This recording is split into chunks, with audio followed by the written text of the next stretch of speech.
I am Jerlyn O'Donnell. I am an experienced design director, and I'm obsessed with technology. I am originally from the Caribbean and now live in New York. Everyone was having it as a hot topic last year. I was thankfully in the presence of one of my career technologists who wanted to do a presentation on AI. He did it. Of course, I reached out and I signed up for it. This was for Midjourney. So actually I should take a step back and say I was obsessed with generative AI. Because we have AI as part of so many tools, but some people don't realize that. However, generative AI is what I'm into, like, so text to image, and things like Chat GPT. So Midjourney, I became familiar with last year when my creative technologist did a presentation. I used my personal email and signed up for Chat GPT and Midjourney, and I realized I was not getting in. So a few months later, I reached out to him. I asked him, like, hey, I'm still on a wait list. What's going on? And then he said, actually, you should use your company email, which I did. And I was immediately in. And this was around August. And I was on vacation at that time, and I just did a few images, and I was immediately excited. I was actually pretty impressed with what it could create. It's magic. No, it's not really. I actually wish I could have Googled that question, because I think it could be presented in many different ways. To me, it's a tool, but and it's using references from other things that exist in real life, and it's kind of helping you craft things together. So, like, let's say traditionally I bounce ideas off you, my colleague. However, this time I can use a computer to bounce those ideas off. It probably has a set of rules that it has learned, and then it will bring it back up. Like, say, like, all your lived experiences that you can say, like, your favorite color, your favorite food. I can probably talk to this machine and ask, like, what's your favorite color?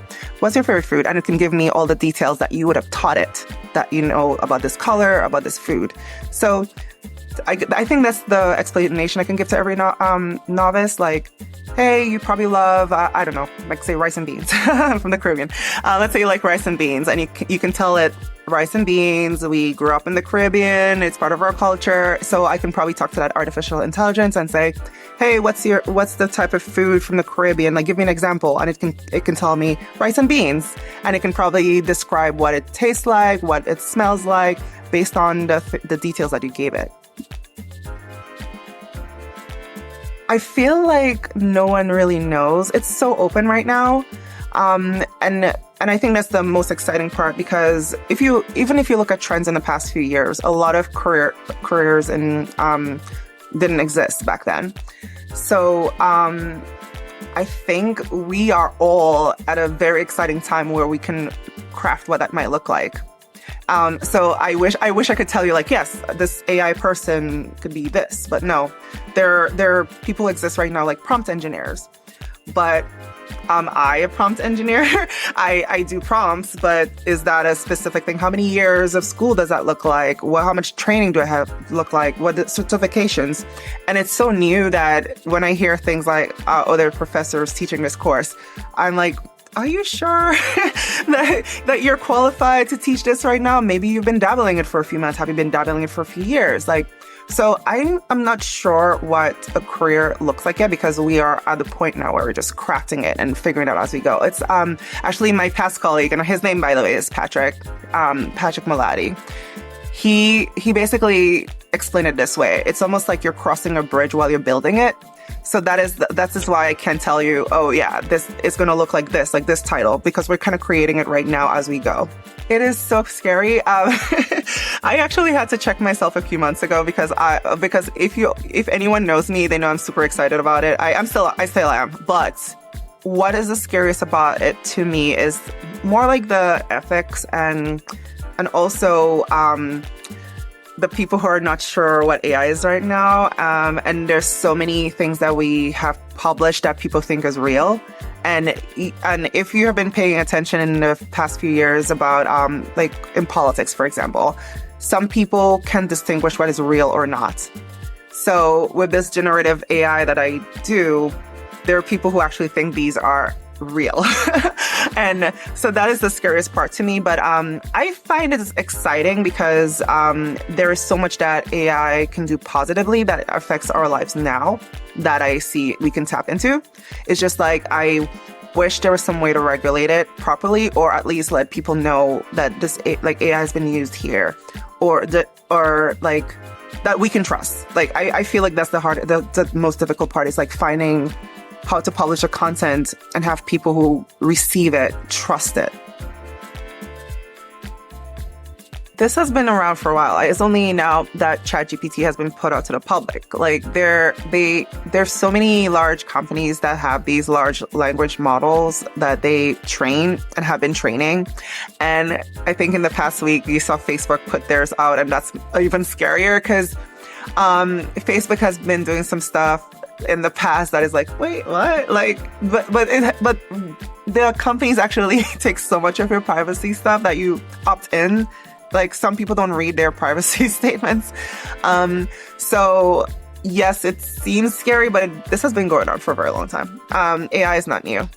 And so for something like that, like the app that you just mentioned, yes, I would be concerned if I don't control that data myself. Like if it's not like probably local on my phone and being kept, but I'm pretty sure the company is taking that data and also making sure that it creates a product that is useful. But you have to voluntarily give that. And to me as a consumer, I think I would be concerned if I'm not getting compensated. Probably, but that's me. I wouldn't mind giving that up if I'm compensated, but you are actually using it. Yes, it could be beneficial, but yeah, I probably don't want to make you see my cheating messages or things like that, because I don't know where that's going to end up. How do I know I can trust you to keep that information, and there probably won't be like some sort of like hacking, and then all of a sudden everything is online. So there's these things that we got to think about when we're voluntarily giving information and making people feel assured, because ChatGPT was open for OpenAI to learn how people are going to use this. Because yes, you can create this product, but when it's in the real consumer's hand, is how are you going to know how it's really going to work? Because there's things that I do with AI that like some people don't use it for. For example, people go to ChatGPT, like, ChatGPT, create this. I might just be like, no, ChatGPT, I created this. Can you help me find some areas where I can improve? So you see the difference here? Like, I'm not asking it to like create something for me. I might use it like, hey, I'm just bouncing ideas off you to get something better. Or I'll give an example. I went to London this year, so I actually asked it to what I should do in London. So I used ChatGPT as a travel guide, for example. I might be on a training plan for a race, so I asked it to give me a schedule. Like I could tell it Monday through Wednesday I'm free. I'm a runner. I have a bike. I have these weights. Can you create a training plan for me? And it will do that for you. It will do that for me. So there's different ways as this demographic, which is me, a runner, that I might find useful, where someone else might be like, okay, I am a work from home mom. I have all this free time. Can you give me a training plan that that does all of this for me? Like, so OpenAI keep making this available to the public, helps them make this product better. And I'm pretty sure they were not getting that data from the people who just created themselves for the past years until they put it to the public. In my early 20s, I always wanted to do a coffee table book about coffee. Like, I am obsessed with coffee. I love different tastes. Like, I mean, I do things like wine tasting and food tasting, so coffee just ends up being part of it. Like, I just love flavors. There's so many different types of caffeinated, even the different ways that we create coffee, and in different cultures too, then preparing coffee bean, roasting it, all of that. I was always interested in that. So yeah, in my 20s, I decided to probably, like, I was just simply sketching coffee beans and, drinking coffee. It's just part of my life. And I always thought, okay, how meta it would be to like, like coffee table book on your coffee table. And it just has been in the back of my head. I always put so much pressure on myself to do it because I thought maybe I can go to different cafes, take pictures, maybe do some illustrations, probably get some different recipes where coffee is involved. It was going to take a lot of research. And if you ever publish a book, it gets costly. So I just decided when I took a day off from work to try AI to see what it would come up with. So so I went to Chat GPT and I asked it to create an outline for me about coffee. I basically told it what my idea was to create a coffee table book about coffee. And it gave me an outline of what I can write the book about. And then I had it develop the different chapters.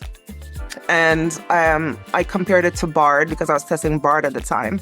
And then Grammarly came out of its own AI tool. So I used some of the content from Chat GPT, brought it into Bard, and like kept recrafting it and brought it into Grammarly. And I wanted to generate images to, of course, make the book beautiful. So I used Midjourney and I added the prompt as part of the captions so people can follow along. So I came up with this coffee book about coffee written by AI. And it's, as you said, it's called Artificial Aromas. It's here. So Midjourney did all the illustrations. And the only thing that's actually human, well, besides me asking the different prompts, is me putting the book in InDesign and putting it out there to be published. And it even did my author's page. So this is me. What Midjourney thinks looks like me. And even the biography, I just fed ChatGPT my biography that's available online, and it just recrafted it. So it took one day, and now I have my coffee table book about coffee that I always wanted. I just had this idea. So this could have been anything. I could have gone to ChatGPT and say, hey, ChatGPT, create a book for me. But the premises of it was a coffee table book about coffee. And I work in marketing, so it's like, oh yeah, that's meta, like coffee table book, coffee. And I just wanted to have AI as part of it because now AI isn't the thing that is part of my life.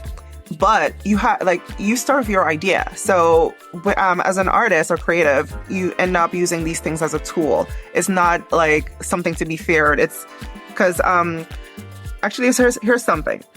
I'm an illustrator. I'm a published illustrator. My clients never came to me and asked me where my references come from. But when I do an illustration, I get references. I might take photos. I might find inspiration from someone else's work, but I never have to really disclose that. In the sense, I see AI as the same thing. Do I really need to disclose? For sure. I know we spoke about should I disclose? But it's like, how am I using this tool in order for me to disclose it? I am disclosing to you that ChatGPT helped me write this book because I did. That was the intention. But if you have a cool idea for a book, because I still do, I have 3 ideas for books right now. I write the outlines. I write all the chapters myself. The only thing I'm using these AI tools for is to poke holes into them. So I might write some sentences and I was like, make that sound different. Maybe I don't like the tone. So help me craft this tone better. And then I might use a tool like Grammarly and just kind of see if any of the words are different or how can I improve this sentence. Are you getting what I'm trying to say in this paragraph? Because that's what my editor does. And by the way, I am a huge proponent for an editor. Is the best investment ever, because it's someone who's objective, who probably doesn't know anything about your content, and they're the ones receiving it and trying to understand what your audience is.